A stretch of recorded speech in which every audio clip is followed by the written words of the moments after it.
हम हिंदी साहित्य के इतिहास में आधुनिक काल के कवियों के अर्थात रचनाकारों के विषय में पढ़ रहे थे। उन्हीं में से प्रमुख हैं महादेवी वर्मा।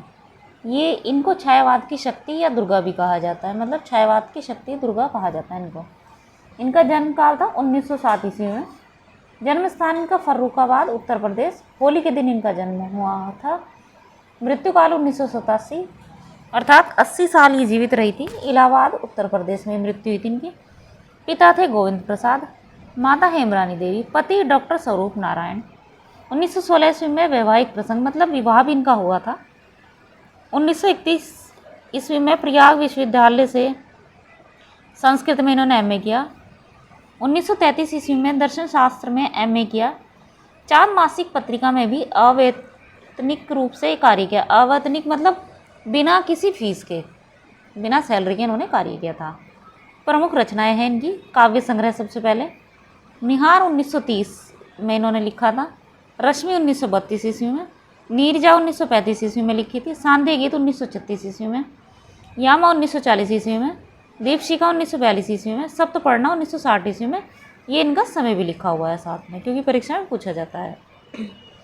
यामा इसमें निहार, रश्मि, नीरजा, सांध्य गीत रचनाओं को संग्रहित करके सभी गीतों को समेकित रूप में एक जगह संकलित कर दिया गया है। यामा 1940 के लिए 1982 ईस्वी में महादेवी वर्मा को भारतीय ज्ञानपीठ पुरस्कार एवं मंगला प्रसाद पारितोषिक प्राप्त हुआ था इनको। यामा नीरजा के लिए शैक्सपियर पुरस्कार भी इनको मिला था। प्रसिद्ध गद्य रचनाएं इनकी स्मृति की रेखाएं 1947, पथ के साथी 1956, श्रृंखला कड़िया 1942, अतीत के चलचित्र 1941। ये इनकी रचनाओं का समय है। अन्य है इनकी रामा 1930, बिंदा 1934, सबिया 1935, बिट्टो 1935, घीसा 1936, मेरा परिवार 1972, स्मारिका 1971, क्षणदा 1956। रेखा चित्र अतीत के चलचित्र 1941, स्मृति की रेखाएं 1943। द्विवेदी पदक इनको 1942 में द्विवेदी पदक देने स्टार्ट हुआ होगा तो वो इनको मिला था। मेरा परिवार 1972। ये इनके रेखा चित्र हैं। अब आते हैं संस्मरण, जो केवल एक ही है, पथ के साथी 1956 में इन्होंने लिखा था। निबंध है श्रृंखला कड़िया 1942, विवेचनात्मक गद्य 1942, साहित्यकार की आस्था एवं अन्य निबंध संकल्पता 1969, ललित निबंध इनका क्षणदा 1956। बाल साहित्य ठाकुर जी भोले हैं, आज खरीदेंगे हम ज्वाला। महादेवी वर्मा के संस्मरण रेखाचित्र और निबंधों का संग्रह हिमालय नाम से सन 1963 में प्रकाशित हुआ था। महादेवी वर्मा के चुने हुए भाषणों का संग्रह संभाषण नाम से 1944 ईस्वी में प्रकाशित हुआ। महादेवी वर्मा के गद्य लेखन में जहाँ नारी जागृति, नैतिक शिक्षा एवं सामाजिक सरोकार व्यक्त होता है, वहीं पद्य लेखन में आध्यात्मिकता, अज्ञात प्रिय के आलम में रहस्यवाद, नारी सहज कोमलता, भावुकता, गीत्यात्मक वैशिष्ट्य परिलक्षित होते हैं। विशेष तथ्य इनसे संबंधित।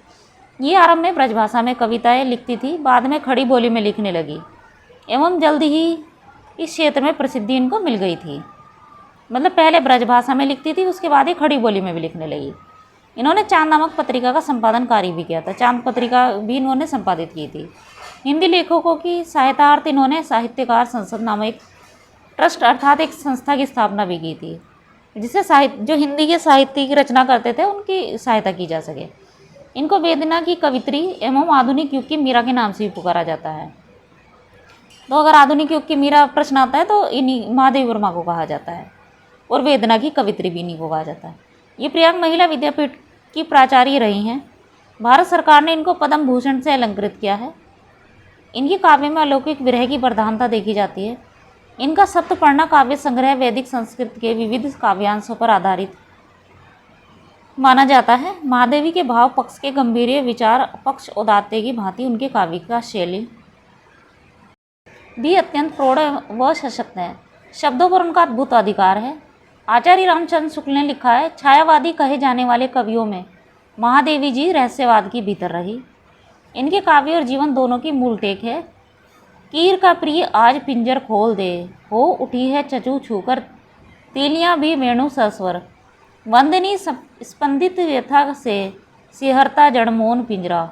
इनके द्वारा रचित गीतों कवियों की कुल संख्या 236 मानी जाती है। इनको धार्मिक ग्रंथों का ज्ञान अपनी धर्मपरायण माता हेमरानी देवी से प्राप्त हुआ था। इन्होंने अपनी पहली कविता मात्र 7 वर्ष की अल्पायु में लिखी थी, मतलब 7 वर्ष की थी जब इन्होंने अपनी कविता लिखना शुरू कर दिया था। इन्हें छायावादी साहित्य की शक्ति दुर्गा भी कहा जाता है। काव्य की विशेषताएं इनकी विरह की प्रांजल अनुभूति, परिष्कृत चिंतन, काव्योचित गंभीरता, सौंदर्य शिल्प। कवि निराला ने इन्हें हिंदी के विशाल मंदिर की सरस्वती कहा है। निराला जी इनके कवि भाई थे, मतलब इनके कवि भाई कौन थे? निराला जी। महादेवी वर्मा बौद्ध धर्म से बहुत प्रभावित थी, मतलब बौद्ध धर्म से प्रभावित थी, तो बौद्ध धर्म इन्होंने अपनाने की कोशिश भी की थी, लेकिन फिर अपनाया नहीं था। 16 सितंबर 1991 को भारत सरकार ने के डाक तार विभाग ने जयशंकर प्रसाद और महादेवी वर्मा के सम्मान में 2 रुपये का एक युगल डाक टिकट भी जारी किया। सुभद्रा कुमारी चौहान इनकी बचपन की सखी थी। महादेवी वर्मा ने भारत में पहला महिला अखिल भारतीय महिला कवि सम्मेलन 15 अप्रैल 1933 को सुभद्रा कुमारी चौहान की अध्यक्षता में प्रयाग महिला विद्यापीठ में संपन्न करवाया। महादेवी वर्मा आधुनिक हिंदी साहित्य में रहस्यवाद की प्रवर्तिका भी मानी जाती हैं। गांधी से प्रभावित होकर जनसेवा का व्रत लिया था इन्होंने। सन 1955 में महादेवी जी ने इलाहाबाद में साहित्यकार संसद की स्थापना की और पंडित तिलाचंद जोशी के सहयोग में साहित्यकार का संपादन भी संभाला। सुप्रसिद्ध भारतीय फिल्मकार मृणाल सेन ने 1968 में महादेवी के एक संस्मरण वह चीनी भाई पर एक बांग्ला फिल्म नील आकाश शेर नीचे बनाई। ये फिल्म का नाम है।